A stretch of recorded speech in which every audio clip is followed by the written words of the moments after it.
Dando continuidade, então, nas nossas falas, né, eu passo a palavra agora ao Danilo Simirotti. É isso mesmo, Danilo?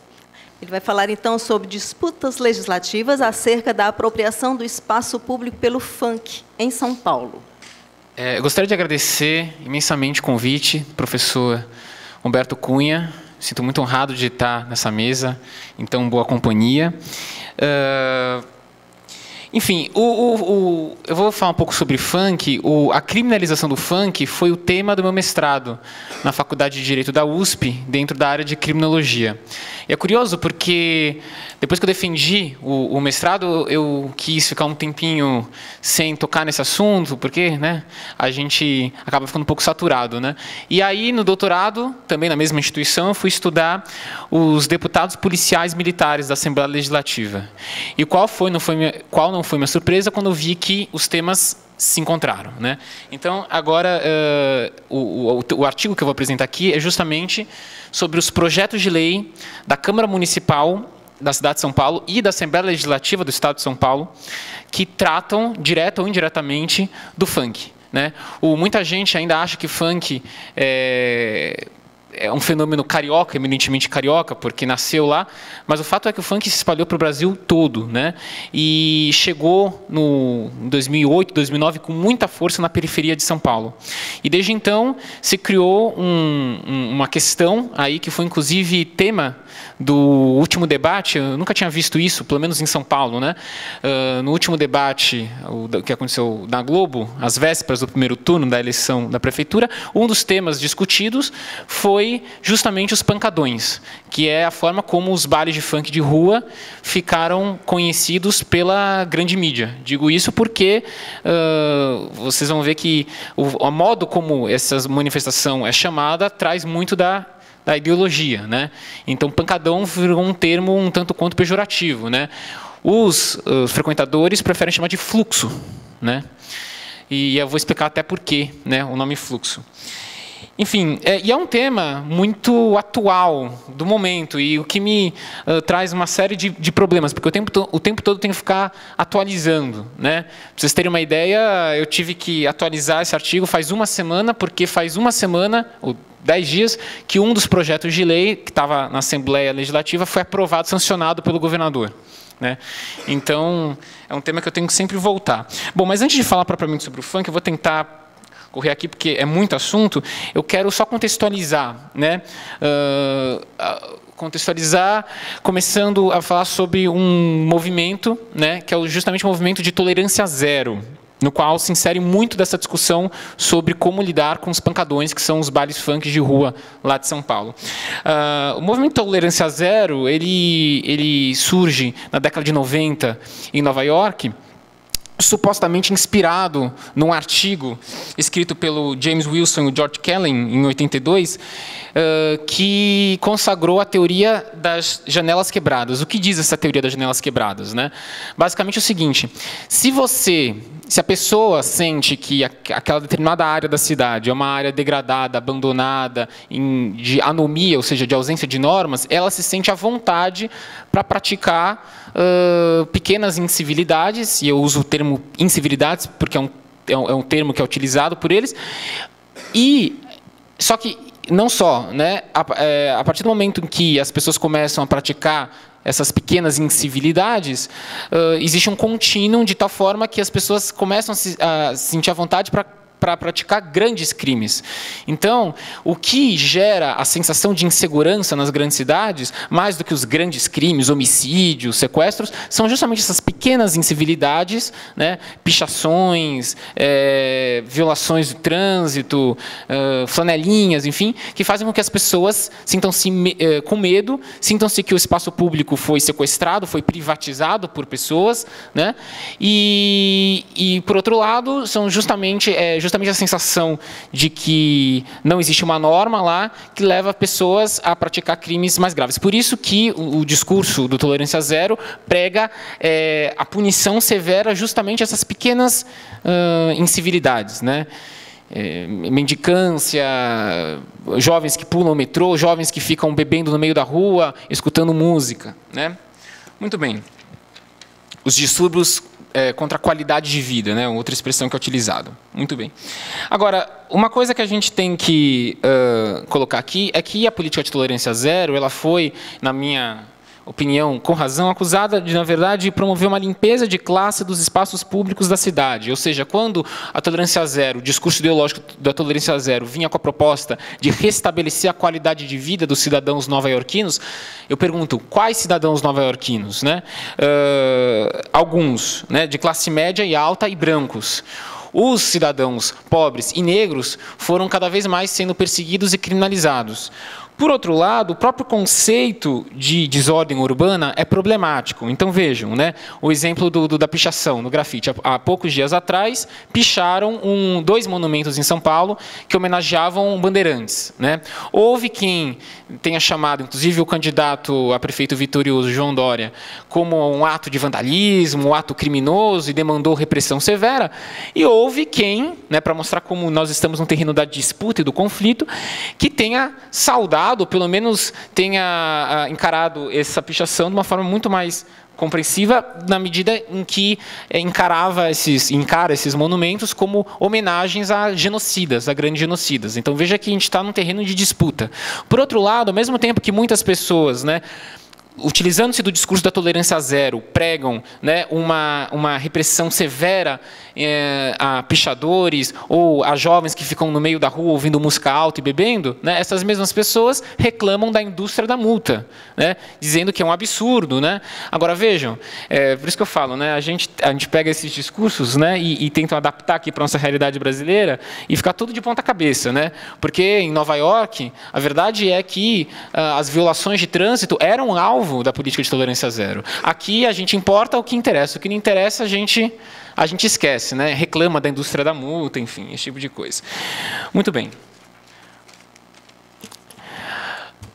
O que deixa a questão um pouco mais complicada é a seguinte: para esses grupos de jovens que promovem os bailes funks de rua em São Paulo, existe um conceito muito forte que faz parte da cultura jovem, que é o conceito de zoação. A zoação, o que significa zoação? A zoação é uma atividade coletiva, é estar junto com os amigos, circular pela cidade, ser móvel, ou seja, interessa muito menos o que você vai fazer, mas a forma como você vai fazer. Então, circular pela cidade, transgredir fronteiras simbólicas, coletivamente, fazer barulho, isso, se fazer visível na cidade, é uma coisa que é muito importante para a cultura. Então, da mesma forma como o pichador, né, ele é mais valorizado, quanto mais alto ele consegue pichar, né, porque mais visibilidade, mais prestígio ele ganha, os jovens que colocam um som alto, né, eles fazem isso não só porque ele está desrespeitando o vizinho, porque no fundo existe uma demanda por se fazer ouvir. E aí o poder público tem que lidar com isso da melhor forma. Ocorre que justamente nessa transgressão, esses jovens acabam sendo alvos da polícia militar.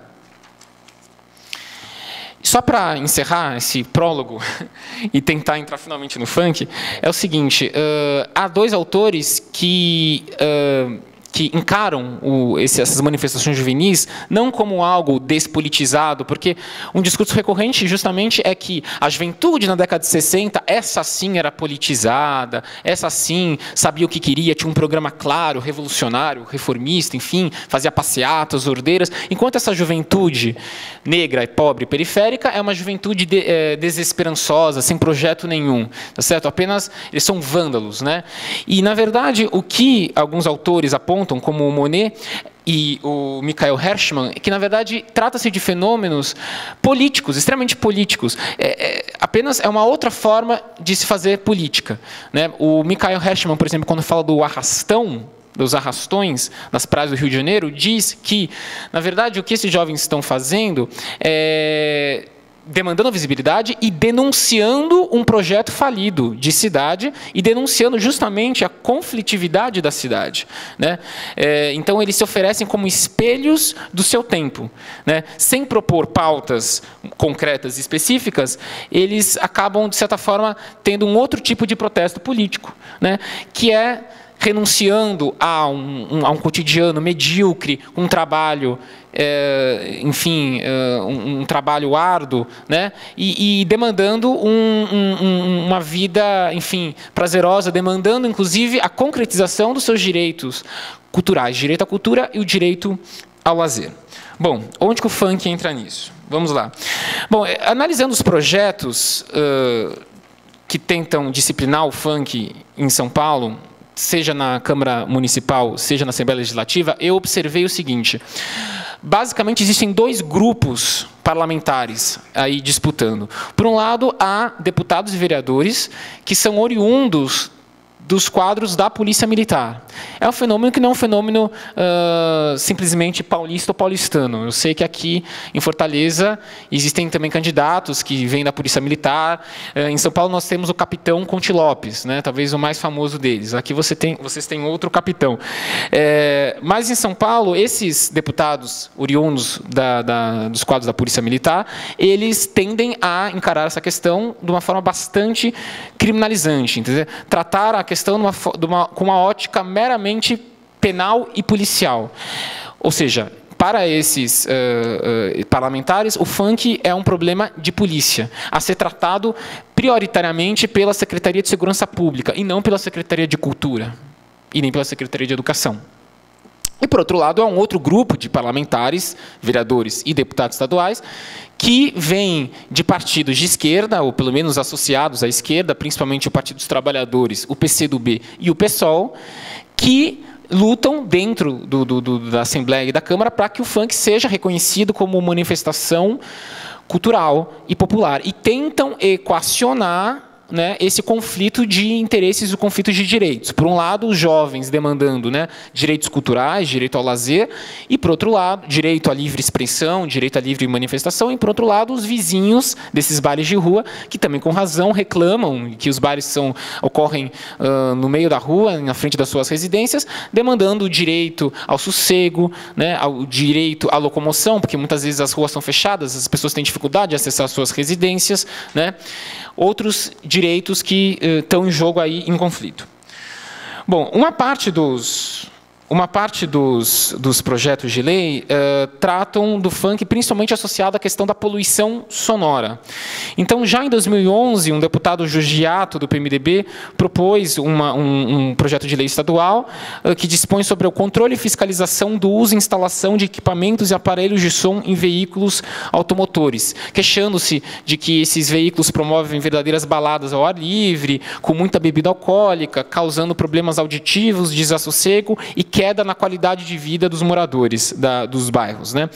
Esse projeto foi aprovado pela Assembleia Legislativa em plenário, mas foi vetado totalmente pelo governador.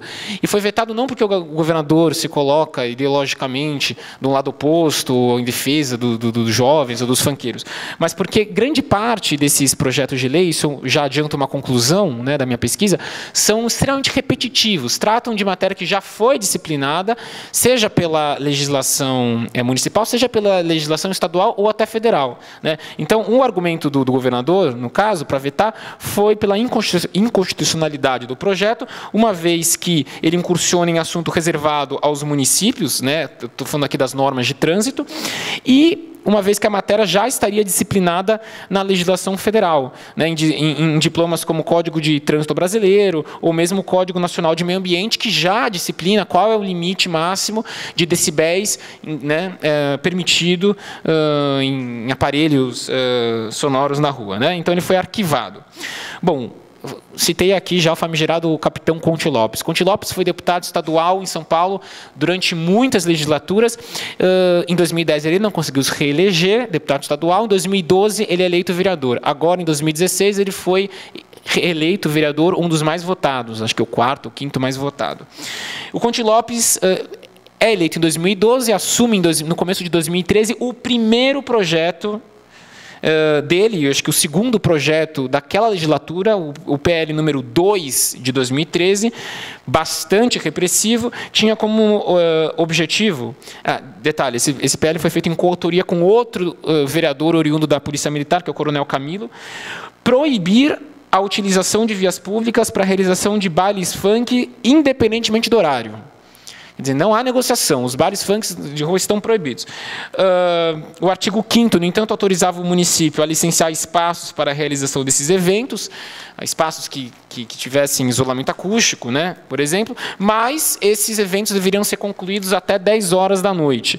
Na justificativa dele, agora não vou ter tempo, né, ele cita o consumo de drogas pela maioria dos frequentadores, prática de sexo, diz que os jovens reúnem exatamente para cometer algazarra e toda sorte de delitos, os vizinhos, eles adoecem, enfim. E é impressionante quando você lê a justificativa do projeto, como ele reproduz grande parte desse discurso da tolerância zero, que são essas pequenas incivilidades que atraem uns grandes crimes para aquelas regiões. Quer dizer, o funk seria responsável, portanto, pela escalada da violência nesses bairros, né? Ele reivindica uma ação conjunta, mas não inclui órgãos de educação e cultura, né? Bom, foi aprovado, por incrível que pareça, pela Comissão de Constituição e Justiça, mas ele foi vetado pelo prefeito, né? Uma série de argumentos, né? Dentre elas é que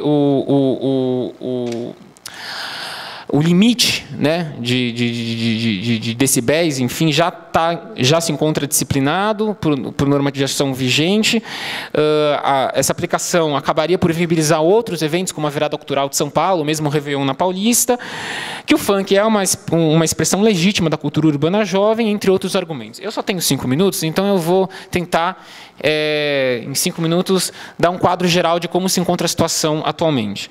Enfim, esse projeto ele foi vetado, mas existem outros projetos, seja no âmbito municipal, seja no âmbito estadual, que foram aprovados e que colocam justamente limites de decibéis para que um aparelho de som possa ser tocado em vias públicas, né?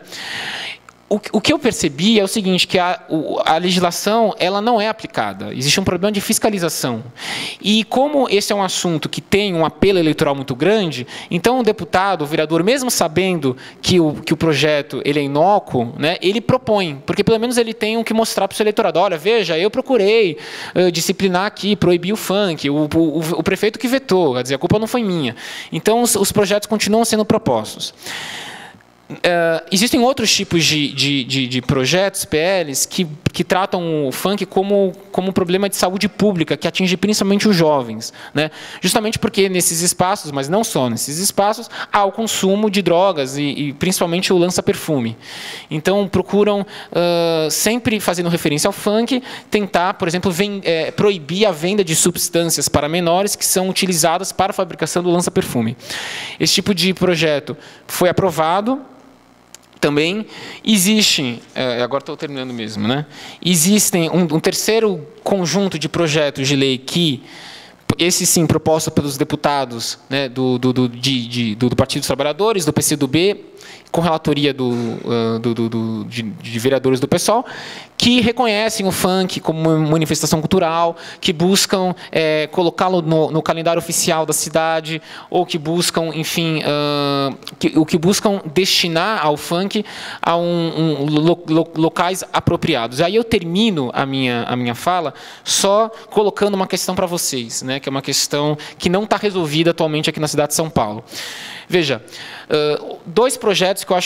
três projetos que merecem ser comentados com um pouco mais de profundidade. O primeiro, de deputados de esquerda, e foi vetado pelo prefeito, o Fernando Haddad, que exigia que cada subprefeitura indicasse um local apropriado para a realização do baile, com isolamento acústico, com infraestrutura.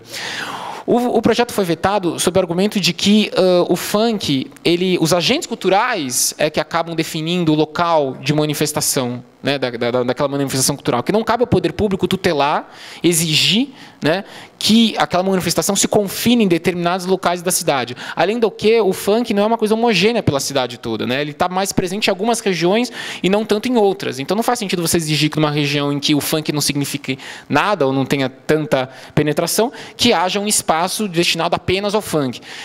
Né? Isso, inclusive, poderia ser considerado uma política discriminatória em relação a outro tipo de manifestação. Houve um outro projeto, esse ainda não foi decidido, né, que é mais restritivo ainda. Esse é proposto pelo capitão Conte Lopes, que propõe que o funk, os bailes, possam ser realizados apenas em um espaço na cidade de São Paulo, no Sambódromo do Anhembi. Então, ele vem, na justificativa, ele reitera o discurso: não, ok, eu reconheço o funk como uma manifestação artística, os jovens têm direito a se divertir, mas que não seja na porta da minha casa. Então, vamos botar todos esses jovens para fazer o funk no Sambódromo do Anhembi. Agora, pense numa cidade das dimensões da cidade de São Paulo, né, com uma periferia sul e na periferia leste imensa, né, todos os jovens se deslocando, quer dizer, totalmente irreal, né? E por fim, o último, terceiro e último projeto que eu queria comentar antes de encerrar, é um projeto que é muito que remete muito à política de funk que foi adotada no Rio de Janeiro, porque no Rio de Janeiro há basicamente duas diplomas legislativos que tutelam o funk. Por um lado, existe uma lei estadual que foi de autoria do deputado Marcelo Freixo e do Wagner Montes, que reconhece o funk como manifestação cultural e que diz que o poder público deve tratar do funk prioritariamente por meio de seus órgãos de cultura, né? Essa mesma projeto de lei foi proposto aqui em São Paulo, e no Rio foi aprovado, virou lei, só que no Rio não está sendo respeitado. Por quê? Porque existe uma resolução, que é a resolução número 13 da Secretaria de Segurança Pública do Rio de Janeiro, que na prática proibiu o funk no Rio de Janeiro. Quer dizer, o funk no Rio de Janeiro ocorre hoje em dia apenas em baladas fechadas e geralmente caras. Por quê? Porque ele põe uma série de medidas burocráticas para que o baile possa ser realizado de maneira lícita. Então, você quer realizar um baile funk? Você pode, contanto que você tenha detector de metais, câmara de vigilância, ambulância, médicos, que você avise com 30 dias de antecedência todos os órgãos de segurança pública, administrativos. Quer dizer, pensa que esses jovens não têm a menor infraestrutura para conseguir cumprir todos esses requisitos. Tem que ter laudo dos bombeiros, tem que ter visita técnica de não sei qual órgão. Então, na prática, acabou, se não proibindo, pelo menos restringindo a realização dos bailes a ambientes que esses jovens não têm condições de frequentar, uma vez, né, que essas baladas muitas vezes têm preço inacessível. Então, eu peço desculpas por ter avançado um pouco o tema, mas eu encerro e espero poder continuar conversando um pouco com vocês sobre isso na parte das perguntas. Obrigado.